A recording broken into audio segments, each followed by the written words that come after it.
સંદેશ ન્યૂઝ તમારી સાથે સત્યની સાથે તમામ મહત્વપૂર્ણ સમાચારો સાથે હું છું અંકિત।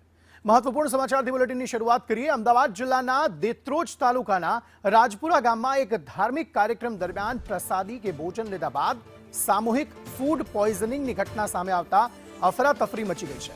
આ કાર્યક્રમમાં જમ્યાના થોડા જ સમયમાં 50થી વધુ લોકોને ઉલટી અને ઝાડા જેવી ફરિયાદો થતા તેમની તબિયત લથડી હતી। અસરગ્રસ્તોની સંખ્યા વધતા સ્થાનિક આરોગ્ય કેન્દ્ર અને હોસ્પિટલોમાં દર્દીઓનો ધસારો જોવા મળ્યો, જ્યાં તમામને તાત્કાલિક સારવાર અર્થે દાખલ કરાયા। આટલી મોટી સંખ્યામાં લોકો બીમાર પડતા વહીવટી તંત્ર અને આરોગ્ય વિભાગ હરકતમાં આવ્યું।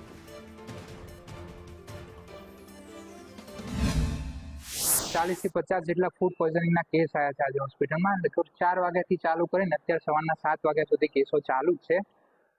કંઈક એમનું ધાર્મિક ફંક્શન હતું દેત્રોજ તાલુકાના રાજપુરા ગામમાં।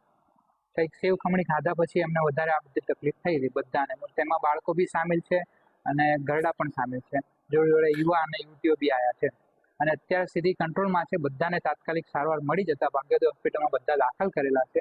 અત્યારે સ્થિતિ કંટ્રોલમાં છે। દેત્રોજ તાલુકાના રાજપુરા ગામે ફૂડ પોઈઝનિંગની ઘટના સામે આવી છે। રાજપુરા ગામે ધાર્મિક કાર્યક્રમ યોજાયો હતો, જેમાં સેવ ખમણી ખાધા બાદ 60 થી વધુ લોકોની તબિયત લથડી હતી। તબિયત લથડતા 60 થી વધુ લોકોને કડીની ભાગ્યોદય હોસ્પિટલ તેમજ ખાનગી હોસ્પિટલમાં ખસેડવામાં આવ્યા છે। ઘટનાને પગલે અમદાવાદ જિલ્લા અને દેત્રોજ તાલુકા આરોગ્ય વિભાગ દોડતું થયું છે। હાલ જે ફૂડ પોઈઝનિંગની અસર થઈ છે તેવા 60 લોકોને કડીની ભાગ્યોદય હોસ્પિટલ તેમજ ખાનગી હોસ્પિટલમાં સારવાર હેઠળ ખસેડવામાં આવ્યા છે, જ્યાં તેમની સારવાર ચાલી રહી છે। અલ્તાફ મંસૂરી, સંદેશ ન્યૂઝ, કડી, મહેસાણા।